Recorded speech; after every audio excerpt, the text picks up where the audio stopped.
Prisoners Amendment Bill committee stage. I declare the House and Committee for consideration of the Electoral Disqualification and Sentence Prisoners Amendment Bill. Mr. Speaker. Mr. Chairman.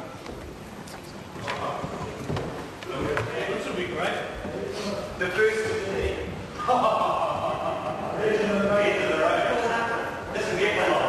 Point of order. 1 moment, I have to call it first. Members, the House and Committee on the Electoral Disqualification of Sentenced Prisoners Amendment Bill. Point of order, Joe Butchie. Thank you, Mr. Chair. I seek leave of the House for all provisions to be taken as one debate. Leave is sought for that purpose. Is there any objection? Point of order. Point of order, the Honourable Darren Hughes. And we'll also seek leave for members to be able to make more than the usual 4 calls they would if we were doing it clause by clause.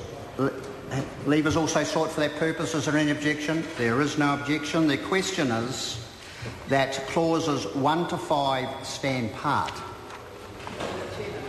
Call the Honourable Leanne Dalzell. Chairman, I would like to invite the member to take the opportunity, I think of his first time in the chair, to answer some questions, because that really is his role as the member in charge of this bill.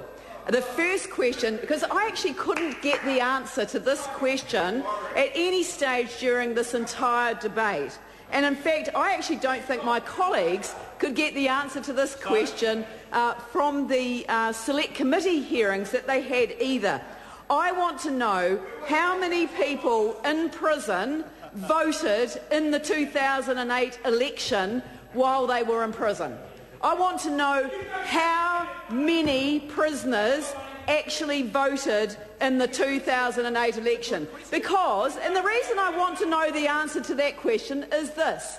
When one designs legislation, one obviously has a mischief that one is seeking to remedy. Everyone knows that that's one of the basic rules of interpretation, is that the judges will always go back and ask that question, what was the mischief that the legislation was designed to remedy? Now, in looking at the mischief that this was designed to remedy, you look at what the provisions of the bill are. The provisions state very clearly that this prevents people from going onto the electoral roll. They're in fact disqualified from being on the electoral roll if they're serving a sentence of imprisonment.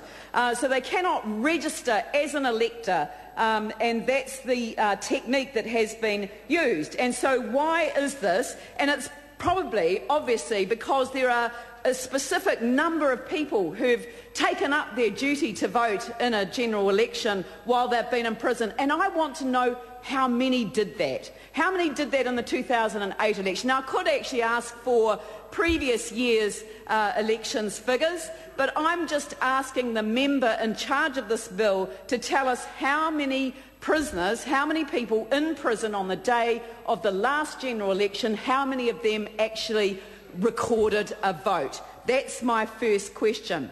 Mr. Speaker, and then I'd like him to address, once he's addressed that question of how many people voted, I then want to ask him to answer some of the anomalies that have arisen as a result of how his bill will apply. Because remember, it is the disqualification of the person from registering as an elector that actually prevents them from voting on the day. So it doesn't actually say you can't vote, it just says you can't register as an elector. So you've got to come off the electoral roll, which is quite an interesting thing to do for somebody that's in prison for, say, a 4-year period, because that means that they will have to be disqualified.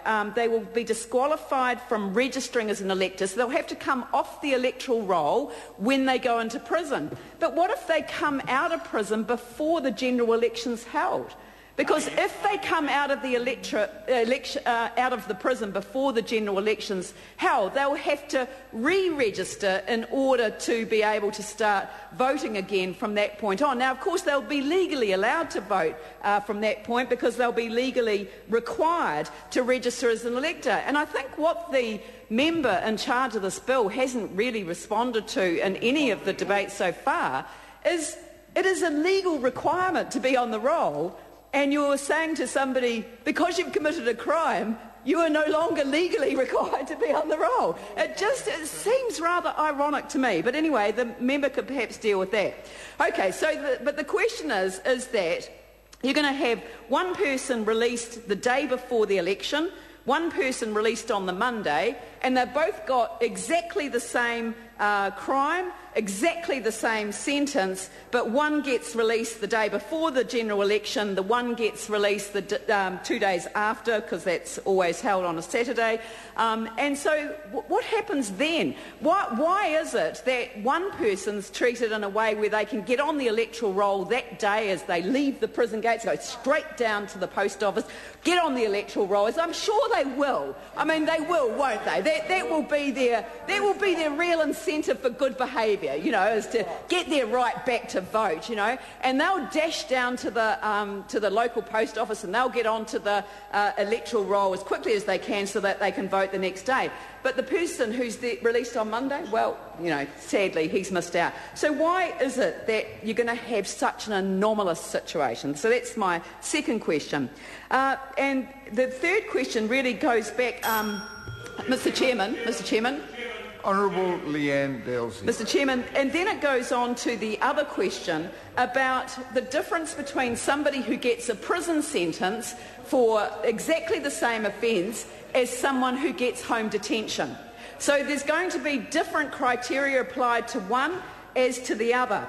And what I want the member to be able to tell the House is, how has he really thought this through for people who can't get home detention, not because of the nature of the crime, but because of the nature of the home that they would be applying for detention to? So I know a couple of guys in Christchurch, young men, both convicted of exactly the same offence, different circumstances, but essentially they got the same crime, the same sentence, except that they both applied for home detention. One didn't get home detention, the other one did. Now, I know that members in this House have said it's because one lived in Fendalton and one was Māori and lived in Aranui.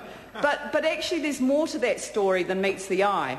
And that is that the parents of the Fendalton young man were very ashamed of what he'd done. They were backing their son to rehabilitate himself. They wanted to keep him out of prison at any cost, not just for his future career, but also so that he wouldn't mix with people who would perhaps lead him on the wrong path. And they admitted that he'd already gone down that way. But they were prepared to provide him with genuine support, discipline, love, and they were going to ensure that he would stay on the straight and narrow from there on in. The Aranui kid didn't have that, and that's actually why he didn't get home detention. And I don't think that our society is doing a fair justice to people in his situation until we are prepared to offer him an alternative to prison, as the same as the Fendalton young man got. Now, the Fendalton young man, I don't disagree with him getting home detention at all. I think it was the right thing to do. But I think that the state owed an obligation to offer something similar, even though they couldn't offer it at home, to the young Māori lad from Aranui as well. So that's the third question. The fourth question is, why has he chosen the mechanism of prohibiting people in prison from being on the electoral roll? How will they get on the roll in time if they are released the day before? And I just want to question him about this concept of civic duty to vote, when we're treating it here as if voting is a privilege. We actually require people to be on the electoral roll, as I said before. We don't require people legally to vote, as they are required in Australia to vote. But we do, every time we get up and speak at public meetings, we always say it's a duty, a civic duty to be engaged in the political process. And so how do we send that message to anyone when we're treating it as a privilege? And I just had this imagination about one day someone might ask Paul Quinn what he did when he had a term in Parliament, and how did he leave his mark on those 3 years that he was here. And he'll say, I stopped people from voting. And the reply would come back, but don't we have a civic duty to vote? And he would say, but yes, they were criminals who were in jail. And they would go, oh, really serious criminals like that guy Graham Burton or William Bell. And he went, no, they already couldn't vote. My bill, people stop people convicted of much less serious offences from voting. Like what? Oh, like a bit of, tax fraud or a little bit of,